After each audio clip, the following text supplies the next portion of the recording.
आ जाओ भाई, MKD math classes में स्वागत है। नमस्कार बच्चों। तो आज हम कुछ कोर्स से हट करके बात कर रहे हैं। कुछ क्वेरीज आई थी बच्चों की, तो वो ये पूछ रहे थे, बोले कि अगर इमेजनरी की पावर इमेजनरी हो जाए तो वो क्या रिज़ल्ट उसका बन करके आता है। ठीक है, मतलब जैसे आई की पावर आई हो जाए आपका या फिर आप ये कह सकते हैं कॉम्प्लेक्स नंबर की पावर कॉम्प्लेक्स नंबर हो जाए तो उसका क्या रिज़ल्ट बन करके आता है। तो आज हम स्पेशली बात करेंगे, अगर आई टू दी पावर आई है, आई क्या होता है बच्चों, इमेजनरी होता है। ठीक है, इमेजनरी को आप लोग जानते हो अच्छी तरह से, 11th में आपका पढ़ा हुआ है, या जिन बच्चों ने नहीं पढ़ा हुआ है वो आगे जा करके पढ़ लेंगे उसको, कॉम्प्लेक्स नंबर को। ठीक है, तो उसी में आपका इमेजनरी नंबर इंक्लूड होता है। इमेजनरी का सीधा सीधा सा i square is equal to under minus one के बराबर होता है, या i square is equal to minus one के बराबर होता है। ठीक है, तो इस तरह से ये आपका इमेजनरी बनता है। तो आज हम देखने वाले हैं आई की पावर आई क्या होता है, रियल आता है या फिर कॉम्प्लेक्स नंबर निकल के आता है या फिर प्योरली इमेजनरी नंबर निकल करके आता है। ठीक है, तो बड़े ध्यान से आप देखना, इसमें कुछ कंसेप्ट हैं बच्चों, हो सकता है कि आपके पढ़े हुए हों, हो सकता है कि आपके पढ़े हुए नहीं हों, लेकिन आप लोग ध्यान से देखना है इसको। ठीक है, बहुत सारे कंसेप्ट आपके यहाँ पे बनने वाले हैं, तो एक एक करके कंसेप्ट को मैं आपको बताता हूँ किस तरह से आपका ये वर्क करता है। चलिए स्टार्ट करते हैं। देखो, इमेजनरी की पावर इमेजनरी क्या निकल करके आता है ये हम देखेंगे। कुछ फॉर्मूलेज हैं यहाँ पे। E to the power x is equal to 1 plus x square upon 2 factorial plus x cube upon 3 factorial, ये चलता चलता जाता है आपका। ऐसे साइन एक्स है, x minus x cube upon 3 factorial plus x की पावर 5 अपॉन 5 फैक्टोरियल माइनस, ये इस तरह चलता चला जाता है आपका। ऐसी कॉज एक्स का ये फॉर्मूला है। तो ये तीन फॉर्मूले आपके बेसिकली यूज होंगे इसमें। ठीक है, तो ये एक्सपेंशन है, ई की पावर एक्स का एक्सपेंशन, साइन एक्स का, कॉज एक्स का, ये एक्सपेंशन होते हैं। इस तरह से हम इनको खोल सकते हैं। ठीक है बच्चों, तो देखते हैं बच्चों आगे क्या निकल करके आता है। तो हम लोग इमेजनरी की पावर इमेजनरी देखने वाले हैं, मतलब कि हम लोग देखने वाले हैं यहाँ पे आई टू दी पावर आई आपका क्या बनता है, रियल बनता है, इमेजनरी बनता है। ठीक है, तो देखिए ज़रा अच्छा एक बात बताइए ज़रा, अगर यहाँ पे मैं ई की पावर एक्स की जगह पे आई एक्स पुट कर दी तो रियल नंबर के लिए बच्चों डिफाइंड है पूरा का पूरा ये। ठीक है, अगर कॉम्प्लेक्स नंबर के लिए आपको फॉर्मूले बनाने हैं तो कॉम्प्लेक्स नंबर के लिए आपके फॉर्मूले बन जाएंगे। किस तरह से बनेंगे देखो ज़रा। अब मैं किया क्या, मैंने ध्यान से देखना उस चीज़ को मैं करने क्या जा रहा हूँ। मैं यहाँ पे करने जा रहा हूँ आपका पुट एक्स की जगह पे मैंने आई एक्स रख दिया बच्चों। ठीक है, इसमें जब मैं आई की जगह पे आई एक्स रखूँगा तो देखो ई की power i to the power x is equal to कितना आएगा आपका, this is 1 plus i x plus i x का whole square upon 2 factorial plus i x का होल क्यूब अपॉन 3 फैक्टोरियल। ऐसे ये सीरीज़ आपकी चलती हुई चली जाएगी, वेयर आई क्या है आपका, आई स्क्वायर इज इक्वल टू -1 के बराबर है। ये डेफिनेशन है बच्चों, इमेजनरी नंबर की डेफिनेशन होती है ये। ठीक है, ये बन गया आपका। अब देखो मैं क्या करने जा रहा हूँ। अब मैंने क्या किया इसमें वो चीज़ देखिए। तो मैंने यहाँ से cos x प्लस आई साइन एक्स कर दिया, cos x प्लस आई साइन एक्स। तो cos x प्लस आई साइन एक्स करेंगे, मतलब cos x साइन एक्स में आई से मल्टीप्लाई करके इसमें ऐड कर दिया मैंने। तो देखो क्या बन करके आता है आपका cos x तो आपका 1 minus x square upon 2 factorial plus x की पावर 4 अपॉन 4 फैक्टोरियल माइनस, ये इस तरह से आपकी चलता रहेगा, प्लस आई साइन एक्स बराबर कितना आपके पास में, this is x minus x cube upon 3 factorial plus x to the power 5 upon 5 factorial. ये भी आपका बच्चों इस तरह से चलता रहेगा। अब दोनों को कंबाइन कर दीजिए बच्चों। देखो पहले 1 आया आपका, तो मैंने यहाँ पे क्या लिखा 1। अब देखो सेकंड टर्म्स, एक्स वाला टर्म्स इंक्रीजिंग पावर में लेते जाइए आप। ठीक है, पहले से 1 पावर आएगी इसकी, तो आई का मल्टीप्लाई होगा इसमें, तो बच्चों कितना आ गया, दिस इज आई एक्स। ठीक है बच्चों, अगला टर्म क्या आने वाला है आपका, अगला टर्म आने वाला है माइनस का एक्स स्क्वायर, मैं लिख देता हूँ इसको एक बार, माइनस का एक्स स्क्वायर अपॉन 2 फैक्टोरियल, यहाँ से ये आएगा।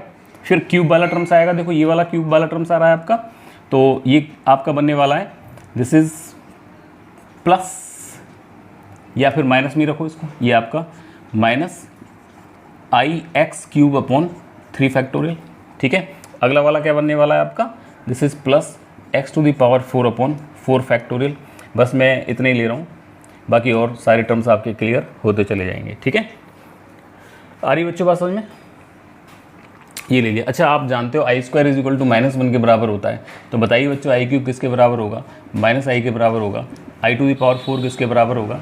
1 के बराबर होगा। ठीक है, ये तो आप जानते ही हो अच्छी तरह से इस चीज़ को। अब यहाँ देखिए ज़रा, दिस इज़ 1 + ix, इसको देखो ज़रा, ये वाला जो माइनस, अब ये माइनस है ना, इसको मैंने पॉजिटिव बना दिया तो -1 आया नहीं आया, -1 आई स्क्वायर के बराबर होता है, मतलब कि मैं इसको ix का होल स्क्वायर लिख सकता हूँ, कोई प्रॉब्लम नहीं है। आप खोल करके देख लो, आप इसको जब खोलोगे तो आई स्क्वायर x स्क्वायर आएगा, आई स्क्वायर की वैल्यू -1 हो जाएगी तो यहाँ माइनस बना देगा ये इसको, तो वही बात है। इसको भी देखिए ज़रा, क्या इसको मैं ix की होल पावर 3 नहीं लिख सकता अपॉन 3 फैक्टोरियल? क्यों? Because i cube is equal to किसके बराबर होगा? -i के बराबर होगा। तो ये -i आपका, यहाँ पे -i आएगा तो यहाँ माइनस आ जाएगा और यहाँ i आ जाएगा, तो this is ix³ upon 3 factorial, और ये आपका दिस इज x की पावर 4 अपॉन 4 फैक्टोरियल। ठीक है बच्चों, तो ये कंबाइन जब आपने किया तो कंबाइन होकर के आपका ये रिजल्ट बन करके आया। और ये रिजल्ट कौन सा है बच्चों? देखो जरा ध्यान से, e की पावर ix का रिजल्ट है क्या? नहीं, ये रिजल्ट है आपका e की पावर ix का। तो ये पूरा का पूरा रिजल्ट आया आपका e की पावर ix का। तो आपने क्या देखा? आपने देखा e to the power ix is equal to हो गया आपका cos x plus i sin x। ठीक है बच्चों, बात समझ में आ गई ना? e to the power ix is equal to cos x plus i sin x। यहाँ लिख लेते हैं इस रिजल्ट को, तो इस रिजल्ट को आप यहाँ लिखेंगे e की power ix is equal to cos x plus i sin x। इतना बच्चा समझ में आ गया? ये जो होती है बच्चों, ये वाली जो आई आपकी निकल करके, ये जो रिलेशन बन करके आ रहा है, इसे कहते हैं इल्वर्स थ्योरम, या फिर आयलर्स थ्योरम के नाम से इसको जाना जाता है। ठीक है बच्चों, ये बात, इतनी बात समझ में आ गई? अच्छा देखो एक बात और देखिए ज़रा, इसमें अगर मैं इसमें x की जगह पे यदि 0 पुट कर दूँ, x बराबर यदि 0 रखूँ, तो बच्चों क्या बनने वाला है? यहाँ कितना बनेगा? दिस इज़ 1, और यहाँ कितना बनेगा? cos 0 की वैल्यू 1 होती है, 1 के बराबर 1, मतलब 0 के लिए सेटिस्फाई कर रहा है, तो x की वैल्यू उसके लिए ये आपका सेटिस्फाई करेगा। ठीक है, अगर मैं बच्चों देखो x बराबर मैंने यहाँ पे π/2 रखा, और जब मैंने x बराबर π/2 रखा यहाँ पे, तो कितना आया? This is i π/2 is equal to this is cos, अरे x ये भी तो रख रहे हो, x ये पे π/2 रख दिया यहाँ पे, प्लस i sin π/2। तो बच्चों cos π/2 की वैल्यू कितनी होती है? cos π/2 की वैल्यू 0, तो ये 0 हो गया, प्लस इसकी वैल्यू कितनी होती है? 1 के बराबर, दिस इज i, मतलब क्या बन करके आया आपका? e की power i π/2 is equal to i के बराबर होता है बच्चों। इतनी बात समझ में आ गई? ठीक है, तो मैं रिजल्ट लिखता जा रहा हूँ यहाँ पे, तो e की पावर i π/2 बराबर हुआ मेरा i के बराबर। ठीक है, एक चीज़ और रख करके देख लेते हैं बच्चों इसमें। मान लो आपने रखा है इसमें e की x की जगह पे आप यहाँ पे चलो 2π रखो। अगर e की पावर आपने रखा यहाँ पे x यहाँ पे 2πi, ये हो गया आपका 2πi। 2πi का मतलब क्या हुआ? cos 2π plus i sin 2π। ठीक है, तो cos 2π कितना हो जाएगा बच्चों? 1 के बराबर हो जाएगा, और i sin 2π किसके बराबर हो जाएगा? 0 के बराबर, क्योंकि 2π पे वैल्यू जो होती है, देखो 2π आएगा ना यहाँ पे, x बराबर कितना आपका? 2π, तो cos 2π प्लस i sin 2π, मतलब कि इसकी वैल्यू कितनी हो गई? 1। 360 हो गया ना, या 360 डिग्री पे अगर डिग्री को आप देखें तो। अगर बच्चों मान लो आपने यहाँ पे 4π रखा, तो e की पावर 4π कितना आएगा? 4πi इज इक्वल टू, ये भी 1 के बराबर आएगा। देखो cos 4π की वैल्यू कितनी होगी? अरे यार सीधे सीधे ऐसे करके समझा करो ना, ये ऐसे करके बन रहा है आपका, यहाँ से ये cos 0 होता है यहाँ पे, ठीक है, सॉरी sin 0 होता है, cos 1 होता है यहाँ पे, यहाँ से एक बार 2π हो गया, फिर दोबारा से 1 और 0 हो गया, फिर एक बार राउंड मार दिया आपने, फिर दोबारा से 0 और 1 हो गया। ठीक है, ऐसे करके ये आप निकाल के भी देख सकते हैं, कोई प्रॉब्लम नहीं है आपको यदि प्रॉब्लम हो रही हो। बस सिंपल सी बात है, ये हर बच्चा जानता है इस बात को। तो इसी तरह से e की पावर 6πi रखूँगा मैं यहाँ पे, तो भी बच्चों 1 के बराबर आएगा। मतलब क्या निकला इसका? मतलब सीधा सीधा सा निकला कि यदि मैं e की पावर 2nπi बनाऊँ, तो ये ऑलवेज किसके बराबर होगा बच्चों? 1 के बराबर होगा। ठीक है, इस बात को अच्छी तरह से आप देख लीजिए। मैं डाल रहा हूँ बच्चों, इसको उतार लीजिए, पेपर कॉपी पेन लेकर के बैठना। चलिए अब नेक्स्ट देखते हैं इसमें। तो यहाँ से बच्चों देखो ये फॉर्मूले आपके बन करके आए। एक तो e की पावर i π/2 किसके बराबर आया आपका? i के बराबर, और एक आपका e to the power 2nπi किसके बराबर आया आपका? 1 के बराबर। तो अब देखिए ज़रा इसमें कुछ छोटी छोटी बात और मैं आपको बता रहा हूँ। छोटी छोटी बात क्या होती है इसमें, जैसे आप जानते हो अच्छी तरह से इस चीज़ को कि यदि आपके पास में e टू द पावर, चलो यहाँ लिख देता हूँ मैं, वी नो दैट, ये आप अच्छी तरह से जानते हो। अगर मान लो e की power x is equal to y आपको दिया हुआ है इन रियल नंबर, ठीक है, तो बताओ x बराबर कितना हुआ यहाँ से बच्चों, x बराबर होता है आपका log e y, ये बेस होता है इसका, ये y, ठीक है, कन्वर्जन फॉर्मूला होता है आपका ये फॉर, ये सब डिफाइंड है बच्चों, है ना, ये सब डिफाइंड है फॉर रियल नंबर। ये किसके लिए होता है, बाकी का अकॉर्डिंग टू कंडीशन डिफाइंड है ये, ठीक है, अकॉर्डिंग टू कंडीशन, ये आप अच्छी तरह से जानते हो लॉग की प्रॉपर्टीज़ को, ठीक है बच्चों, इतनी बात समझ में आ गई। एक चीज़ और होती है इसमें, देखो एक ये फॉर्मूला भी मैं यहाँ लिख देता हूँ कि e की power x is equal to यदि y है तो it implies x is equal to log e y के बराबर होगा, ठीक है। एक फॉर्मूला और जानते हो आप अच्छी तरह से कि यदि मुझे x को लिखना हो e की पावर में तो आप कैसे लिख सकते हैं, e की पावर log x की फॉर्म में लिख सकते हैं आप इसको, ठीक है, बात समझ में आ रही है। या फिर आपको इस तरह से दिया हो log e to the power x is equal to, इसको आप x लिख सकते हैं। इतना समझ में आ गया, ठीक है, बेसिक फॉर्मूले आप लोग जानते हैं इनको अच्छी तरह से। तो यहाँ पे e की power x is equal to y है तो x is equal to log e y, बच्चों किसके लिए है, this is for real number, ठीक है। If we want to create formula for complex number, now देखिए जरा, for complex number,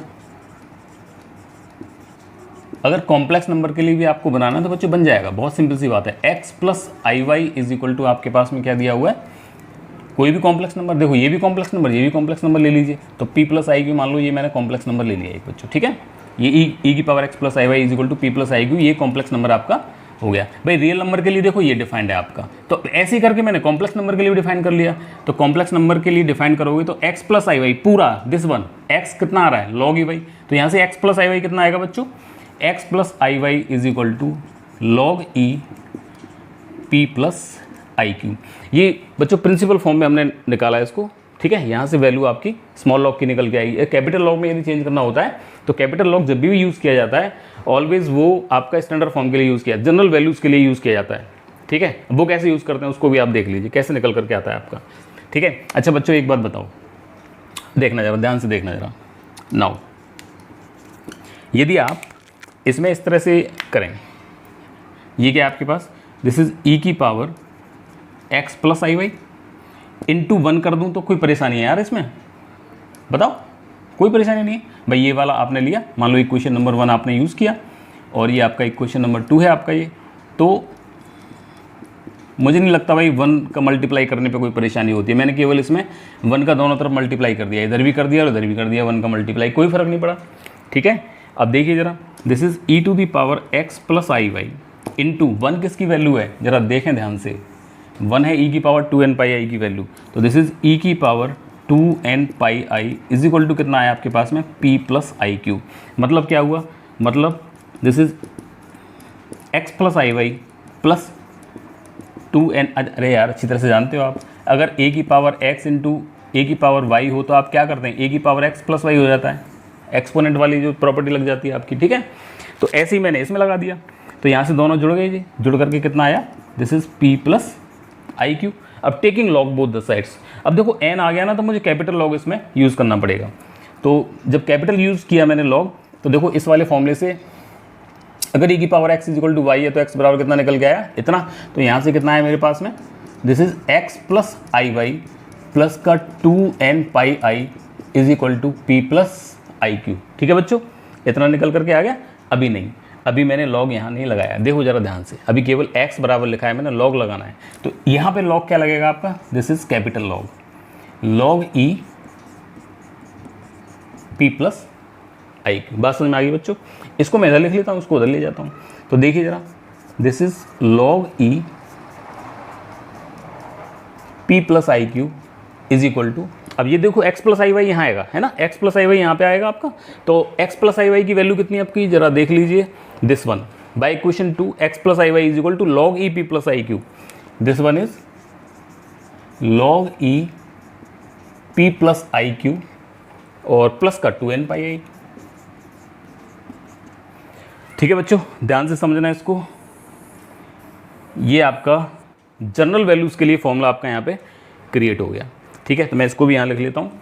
this one is log e p plus i q is equal to log e p plus i q plus का 2n pi आई। इतना समझ में आ गया होगा आप लोगों के। ठीक है, अब मैं डाल रहा हूँ बच्चों, देखो इसको। क्लियर होगी नहीं इतनी बात? ये बेसिक टर्म्स मैंने इस वजह से बताया क्योंकि मैं डायरेक्ट अगर आपको आई की पावर आई को पढ़ाऊंगा, मैं इसको कि आई की पावर आई को निकाल करके दिखाऊंगा, तो बच्चों फिर ये यूज़ होते समझ में नहीं आता। इसलिए थोड़ा सा लंबा जरूर बनेगा वीडियो, पर आपका पूरा कंसेप्ट क्लियर हो जाएगा इससे। ठीक है, तो देखिए ज़रा, अब और आगे देखिए, थोड़ा सा देख लेते हैं इसमें। मैं मिटा रहा हूँ इसको।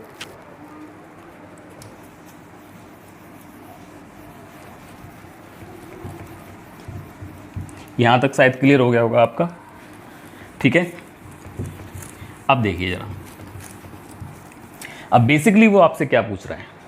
देखो, वो आपसे आई की पावर आई के बारे में पूछ रहा है। देखें ज़रा बच्चों, अब आई की पावर आई, अब सवाल बनता है आपका ये तो बेसिक कंसेप्ट थे आपके सारे। ठीक है, अब देखो एक ही सवाल में कितने सारे कंसेप्ट आपके यूज़ हो रहे हैं।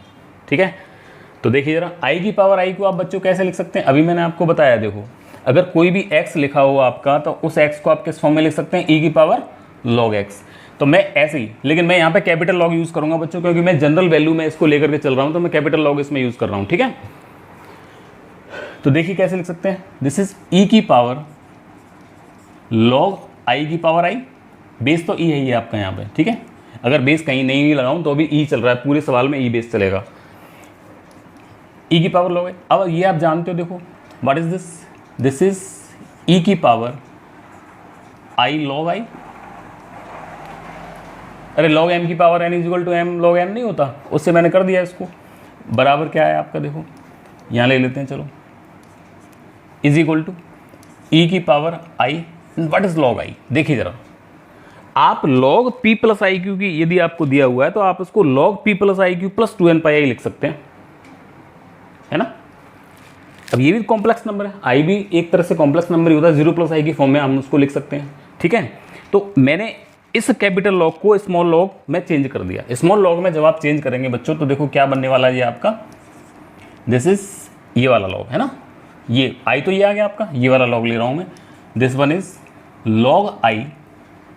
अरे p प्लस आई क्यू की जगह पे क्या है भाई, अब आई तो ये मेरे पास में, तो log आई प्लस 2n पाई आई। इतनी बात शायद क्लियर हो गई होगी आपकी। अभी तो कुछ नहीं किया बच्चों, केवल वैल्यूज इसमें मैंने डाल दी है बस। ठीक है, अब देखिए जरा, i log i, what is I?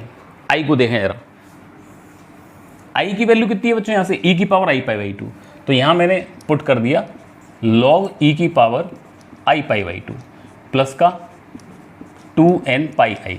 Clear है? ठीक है ना, कोई प्रॉब्लम नहीं। देखो सारे आपके सामने हैं, डेराइव भी करके दिखाएं मैंने ये आपको कि किस किस तरह से आपकी वैल्यूज़ बन करके आई हैं। इज इक्वल टू ई की पावर आई। अच्छा अब बताइए ज़रा, log e की पावर x, अगर log e की पावर x आपको दिया हुआ है, log e की पावर x यदि आपको दिया हुआ है, तो यही आपका आर्गुमेंट, ये आपकी वैल्यू जो है यहाँ आ जाती है। ठीक है, शर्त क्या है, बेस e होना चाहिए। तो बेस तो e चल ही रहा है मेरा सब में, अगर नहीं भी लिखा है बच्चों तो बेस e है ही सारा। ठीक है, और उसकी टेंशन मत करना कोई भी। तो यहाँ से देखो log e की पावर x की जगह पे कितना है, इतना हमारे पास में, तो this is i pi by 2 और प्लस का 2n pi i. This one is e to the power, ध्यान से देखें बच्चों, आई मैंने कॉमन निकाल लिया, यहाँ से पाई को भी कॉमन ले लिया। तो मैंने यहाँ से सबसे पहले तो आई को यहाँ कॉमन ले लेता हूँ, पाई को उधर ले लूँगा। चलो, तो यहाँ पे कितना बचा, दिस इज 1/2 प्लस 2n, पाई भी कॉमन निकाल लिया ये। ठीक है, तो बच्चों ये कितना आया, दिस इज आई स्क्वायर और दिस इज 4n प्लस 1/2 है, तो बाई 2 को मैं यहाँ लिख लिया मैंने। क्या प्रॉब्लम है, बात समझ में आ रही है ना। तो this is e to the power minus i, this is 4n plus 1 into pi by 2। तो बच्चों ये काई की वैल्यू आई, दिस इज आई की पावर आई की वैल्यू आई। बात समझ में आई? ठीक है, इसमें कहीं आई आ रहा है आपका, नहीं आ रहा। और देखिए जरा, इफ़ यदि आप इसमें n is equal to 0 put करते हैं, अगर आप इसमें n is equal to 0 put करते हैं, देन आई की power i is equal to e to the power, ये 0 हो गया, यहाँ 1 बचा आपका, यहाँ पे π/2 आ गया, मतलब कि e to the power minus i π/2। यदि आपसे कोई पूछे कि ई की पावर आई की वैल्यू क्या होती है, तो दिस इज e की पावर माइनस π/2। ठीक है, पास में आ रही नहीं आ रही? ये आपकी वैल्यू निकल, अब वैल्यू कितनी आई निकल करके देखिए जरा। e की पावर आई π/2 का मतलब क्या हुआ बच्चों, e की वैल्यू क्या होती है आपकी 2.73। ठीक है, 2.73 की पावर माइनस π/2, या फिर आप इसको नीचे भी लेकर के जा सकते हैं। आप इसको नीचे लेकर के जाएंगे तो देखो इस तरह से बन जाएगी आपकी ये। यहाँ बता देता हूँ थोड़ा सा आपको, देखो ये हो गया, ये वाली जो चीज़ है आपकी, ये जो चीज़ है आपकी, दिस इज़ 1/e की पावर π/2। अब पाई किसके बराबर होता है बच्चों, पाई होता है 3.14 के बराबर। तो बताओ π/2 किसके बराबर हुआ, 2 से भाग दे दो यार इसमें, तो 2 एकम 2, एक बार चला गया ये, बचा 1, 2 पंजे 10 और फिर 1 बचा, 2 सत्ते 14, लगभग 1.57 के आसपास आएगा। मतलब क्या हुआ जी, दिस इज़ e की पावर 1.57। ठीक है, और ये आप जानते हो e कितना होता है आपका, e होता है बच्चों आपका 2.37, इसकी पावर 5.17। अगर साइंटिफिक कैलकुलेटर हो आपके पास में तो आप वैल्यू को इसको निकाल सकते हैं। तो ये जो वैल्यू आपकी आएगी, लगभग ये वैल्यू आपकी आएगी इज इक्वल टू 0.20789 के अप्रॉक्सीमेट ये आपकी वैल्यू बनने वाली है बच्चों। ठीक है, कितनी वैल्यू बनी, 0.20789। ठीक है, तो i की पावर i की वैल्यू को आपने देखा, और ये क्या होता है बच्चों, एक इरेशनल नंबर। भाई आगे और भी चल रहा है जी, देखो अप्रॉक्सीमेट वैल्यू बताइए, मैंने आगे और भी निकल करके आ रहा है। ठीक है, एक इरेशनल नंबर होता है, और इरेशनल नंबर कौन से नंबर होते हैं, जो रियल नंबर होते हैं। रियल नंबर में तो आता है आपका इरेशनल नंबर। मतलब क्या हुआ, अगर i की पावर i आप करेंगे तो वो एक रियल नंबर आपका निकल करके आता है। तो यहाँ पे आपने क्या देखा कि जब इमेजिनरी की पावर इमेजिनरी हमने लिया तो बच्चों क्या बन करके आया, वो एक रियल नंबर बन करके आया। लेकिन एक नहीं बनेगा बच्चों, इसमें इन्फानाइट रियल नंबर्स आपके बनने वाले हैं। क्यों, अभी तो मैंने n बराबर 0 ही तो लिया है, यहाँ पे n बराबर 0 ही तो लिया है। आप n बराबर 1 रखिए यार, अब 2 रखिए, 3 रखिए, 4 रखिए, ठीक है, 50 लाख रखिए यार, करोड़ रखिए, अरब रख दो तो ही वैल्यू आएगी निकल के। हिम्मत होनी चाहिए निकालने की बस। ठीक है, तो यहाँ से आपकी इन्फानाइट वैल्यूज आती हैं। So we get infinite values of i to the power i। तो हम क्या लिखेंगे यहाँ पे, i to the power i have real values, और वो भी कितनी, इन्फानाइट वैल्यूज आपकी आएंगी। तो बच्चों, जिन बच्चों की ये क्वेरीज थी, मुझे लगता है कि अगर आप देखेंगे वीडियो को तो वो क्वेरी शांत हो जाएगी। ठीक है, बेसिकली कंसेप्ट इसमें आपके बहुत सारे यूज़ हुए हैं, बहुत इंपॉर्टेंट कॉन्सेप्ट भी हैं ये वाले। तो आप देखिए इसको, और आपके सामने प्रूव करके दिखाया मैंने कि इसकी जो वैल्यू कितनी होती है, रियल नंबर की जो वैल्यूज़ होती है। ठीक है, नमस्कार बच्चों, और भी वीडियोज़ देखेंगे ऐसे और।